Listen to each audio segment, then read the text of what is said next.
Um, Politically, I always mention how interesting it is to have a Reagan Republican standing before hardcore Marxist communists and making common cause. But that tells you where we are today. The situation in America and in the world is so bad that people who were previously ideological enemies. I can't think of, again, I'm not an economist, so I guess somebody could get into the specifics of, do you support this, that? I don't understand it, so how can I support it? But I do support humanity, and I do support their humanistic approach towards solving problems, doing the least damage possible, and avoiding unnecessary conflict around the world. Um, so it was an honor and a privilege to have an opportunity to go to their first ever national convention and speak. All right. Everybody well behaved? Were there any incidents? I haven't heard a thing, so just throwing it out there. Well, I don't know. I'm somebody who always cuts and runs before there could be a potential for incidents. So I was minding my own business when incidents could have occurred, but none that I'm aware of. Everybody was well behaved. All right. Able to a greater extent in terms of relations with the United States and the collective West, but they'll never supplant the pro-Israeli lobby. It's too deeply entrenched. All right. The next question comes from Heavy Flavor in Europe. That's actually my former rap name, coincidentally. Heavy Flavor. You remember when I was working the circuit as Heavy Flavor? It's winter now, and the Ukrainian army still hasn't collapsed. Why not? You have been saying the collapse is going to happen in August or early fall. What up, Scotty boy? What up, man? Hey, Heavy Flavor. I don't know how you define collapse. It's sort of happening right now. Go ask. You're in Europe. I don't know where you are in Europe. It's Heavy Flavor. French food, is that heavy? No, that's light flavor. Maybe German food is a little bit heavier. So maybe you're from Germany. Go ask your defense minister what the hell's going on in Ukraine. Go ask anybody what's going on. I stand by my analysis. I think it's been spot on. The thing that I perhaps can be guilty of the most is being off by a month or two. I think I said that the collapse would take place in late summer, early fall. Well, gosh, we're into the late fall, early winter time period. So, yeah, God, I suck. You're right. I suck as an analyst. I'm the world's worst damn analyst. You guys should just get the hell out of here and never listen to me again. But before you do that, I invite you, for instance, to go reread the article I published or articles, one of which was published here on my Substack. The bull finally charges. Go read that article before you put fast judgment on me, and read the one I published in RT about what's going on with the counteroffensive. And then read the Washington Post that published a 2-part article yesterday and today about their assessment. And why would you read the Washington Post today and go, God, this is genius reporting from these guys, when it's taken them 6 months to catch up to what I was saying when it first happened? It might be because they're reporters who don't have the courage to get ahead of uncomfortable facts. And I'm an analyst who's able to discern the uncomfortable facts as they're happening. So yeah. I mean, normally you want, civil military relations where the civil aspect of it is supreme. Like in the United States, we have civilian control of the military. That's what you want. You want the military to execute the military aspects of policy set forth by civilian leadership.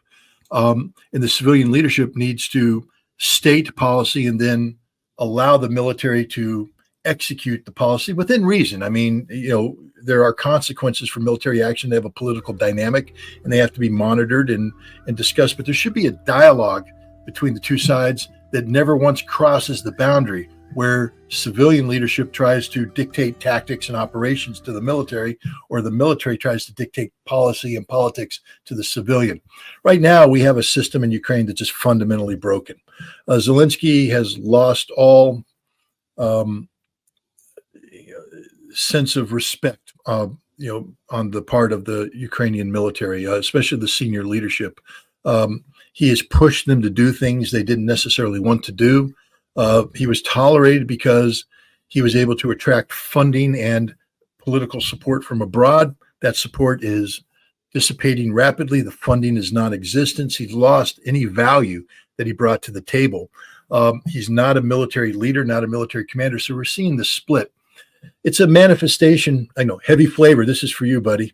It's part of the political collapse of Ukraine. You see, you have the military collapse, which I predicted, but gosh, I was off by a couple of weeks. Shame on me. I suck. But we have the military or the political collapse taking place right now. And that collapse is the loss of confidence on the part of the Ukrainian public and the Ukrainian military in their political leadership. And that's what we're seeing right now. That explains the split. How this manifests itself, how it plays out, we have yet to see. I would say it's a very, very dangerous situation for Zelensky right now. And if I were him, I'd start to fear for my physical safety, because at some point in time, the Ukrainian military is just going to say enough is enough. And when you have 400, 500,000 guys dying, what's one more, even if he is the president of Ukraine? Enough said. Lorraine Safi, if that's the correct pronunciation, from Ottawa, Illinois. Does Russia's use of the double tap method when using the Iskander missile violate any rules of war? Oh, yes, the old double tap method. The old double tap. Well,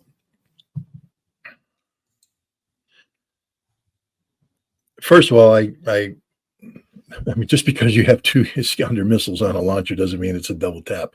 Double tap, basically the concept behind it is that you'll fire an Iskander, it'll hit an area and generate casualties. And then emergency responders will come in and respond, and then you fire again to kill the emergency responders. And if that's what they're doing, hell yeah, it's a violation of international law. Emergency responders are protected class. You can't do that. If that's your objective, to blow something up, attract emergency responders, and then kill them, it's a violation of international law, which is why Russia isn't doing it. First of all, it's a stupid concept. There's no military advantage to be gained from this. There's a huge amount of political disadvantage. I mean, Russia could legitimately be called a war criminal enterprise. Those who are doing those attacks could be held accountable. Putin could be held accountable, which is why they're not doing it. Russia's not in the business of committing war crimes. So if you're going to have a double tap, I think it's because you're trying to soften up a target, hit it, take out, a protective barrier, and then hit it again and get the full explosion on the inside. And that's not really a double tap. That's just, the wise employment of weapons effects.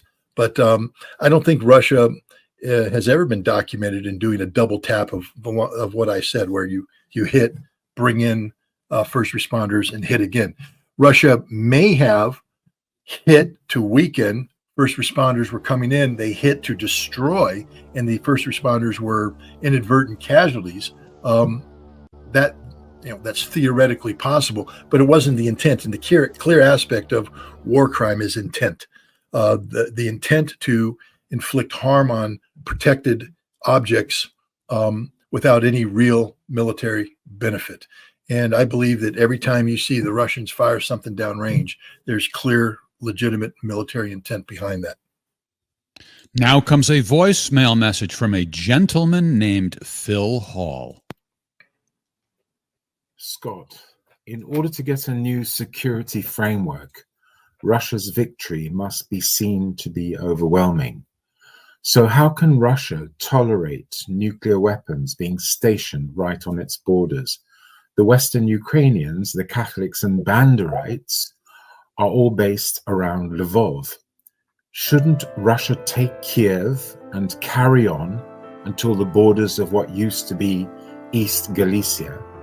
That would be the moment to negotiate a new security framework. Don't you agree? Well, I mean, that's one way of doing it. That's doing it through purely military means, but you would have to have the military resources necessary to do that. If we take a look at history, for instance, today is the day, it's the anniversary of the Russian counteroffensive at Moscow that broke the back of the German attack on Moscow. December 5th is when the Russians went over into the counteroffensive. To execute that counteroffensive, they needed 1.1 million men over a frontage that's less than what they have right now. Ukraine, this conflict in Ukraine is a huge slice of territory.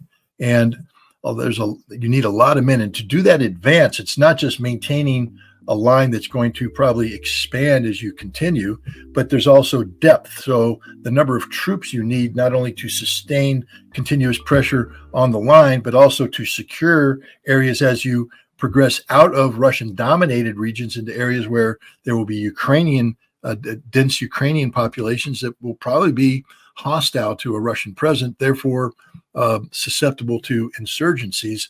The amount of troops necessary, Russia doesn't have enough troops to do that.